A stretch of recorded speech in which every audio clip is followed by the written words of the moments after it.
नमस्कार। डिक्की के mega conclave और एक्सपो में इस समय हमारे साथ मौजूद हैं दीपक बघेल सर, और ये हैं एक स्टार्टअप फाउंडर और ये आईआईटी से भी रहे हैं और इसकी वजह से इनके पास काफ़ी अनुभव है। एक नए सिरे से ये शुरुआत कर रहे हैं, इन्होंने काफ़ी अच्छी तरह से अपने बिज़नेस को बढ़ा लिया है। तो इसलिए अब हम इन्हीं से जानते हैं इनकी कहानी। सबसे पहले तो मैं जानना चाहूँगा कि आपके दिमाग में ये बिज़नेस आइडिया जो मियालो हनी का है ये कहाँ से आया, और इसके बारे में बताइए कि किस तरह से आपने इसको शुरू किया। ओके, बेसिक मैं आपको थोड़ा सा बता दूं कि मैं जो मेरी जर्नी है स्टार्टिंग से, कि मैं एक नॉर्मल हिंदी मीडियम स्कूल से मैंने अपना ग्रेजुएशन कंप्लीट किया है। उसके बाद मैंने 2010 में आईआईटी जेईई में 478 ऑल इंडिया रैंक मेरी आई थी, जो कि मैंने आईआईटी हिंदी मीडियम में निकाला था। उस टाइम में पूरे इंडिया लेवल पर हमने टॉप किया था आईआईटी जेईई में।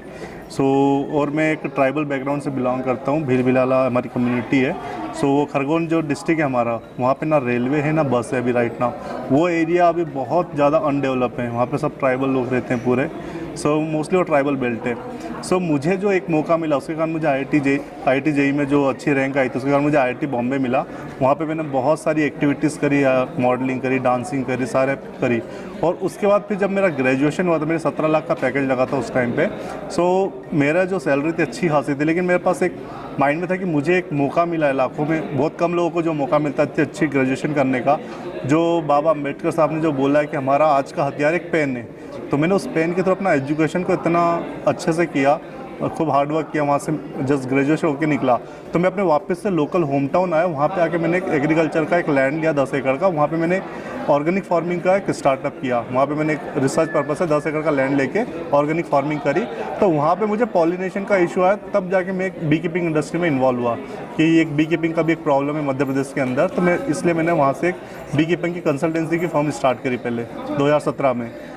इसमें फिर पैरेलली मेरे पास हनी आने लगा, तो फिर मैंने एक मियालो हनी नाम से एक ब्रांड भी पैरेलली रन करी, तो जो कि आज मैं पैन इंडिया अमेजोन की तरफ हम सेल कर रहे हैं अभी राइट नाउ। ये है। मैं एक सवाल आपसे पूछना चाहूँगा कि मियालो हनी और हनी ही क्यों, और उसके साथ साथ ये भी पूछना चाहूँगा कि अब आप भविष्य में अपने बिज़नेस को कहाँ ले जाना चाहते हैं, क्योंकि स्टार्टअप एक बहुत बड़ा कल्चर हमारे देश में शुरू हो चुका है। हम हर दिन यूनिकॉर्न्स बना रहे हैं, तो अब उस दिशा में आप क्या सोचते हैं, कितना ऊंचा हम लेकर जा सकते हैं, और ख़ास तौर पे दलित जो हमारा समाज है उसके लिए किस तरीके का आपका सोच है? ओके, जैसे कि आप जानते हैं मैंने आईआईटी बॉम्बे से ग्रेजुएशन किया है, तो मुझे जॉब का सिक्योरिटी है हमारे पास कि मैं एट द एंड कभी भी कहीं भी जाऊंगा तो मैं पीसीएम पढ़ा के 1-1.5 लाख रुपए महीने की सैलरी हमारी आ जाती।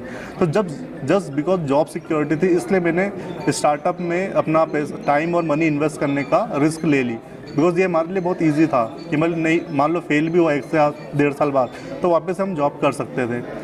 मैंने जब रिस्क लिया तो मेरा ये मोटिव था कि हमारे ट्राइबल कम्युनिटी में भी बहुत लेस देन 1% लोग अभी बिजनेस में राइट नाउ। तो मेरा था कि एक मॉडल या एक आइडियल टाइप एक क्रिएट करना है कि जैसे दीपक बघेल कर सकता है, वैसे हमारे 1000 और ट्राइबल लोग आए वो भी बिजनेस करें।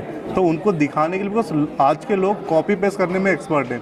कभी वो बोलते हैं कि भाई दीपक बघेल भैया ने जब आईआईटी जेईई करके जॉब ना करके बिजनेस किया, तो मेरे को देख के 1000 और ट्राइबल लोग मोटिवेट होकर आए और वो भी अपनी इंडस्ट्री डाले, एमएसएमई यूनिट, भले वो आरा मशीन हो या कुछ भी मैन्युफैक्चरिंग का फूड लाइसेंस लेके। जैसे मैंने हनी का लिया, हनी मैंने इसलिए चूज़ किया बिकॉज एक नीश सेगमेंट है, इसमें भी 2-3 कंपनियां ही है मार्केट में, डाबर, पतंजलि है।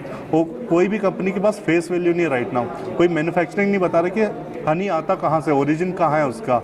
और हनी के अंदर जामुन, लीची, बेर, मल्टीफ्लेवर, सब मोनो फ्लेवर में जा रहे हैं कि लीची हनी क्या होता है, जामुन हनी क्या होता है। हम पूरे कस्टमर को एजुकेट करके पूरे एक नीश सेगमेंट वाले मार्केट में हम जा रहे हैं। तो उसमें हम इस लास्ट ईयर का मेरा टर्नओवर था अराउंड 27 लाख के समथिंग, और इस साल हमारा 1 CR प्लस क्रॉस हो जाएगा। कंपनी अभी 10x की ग्रोथ में आराम से चल रही है, 10 से 20x में, क्योंकि अर्ली स्टेज में हमारा।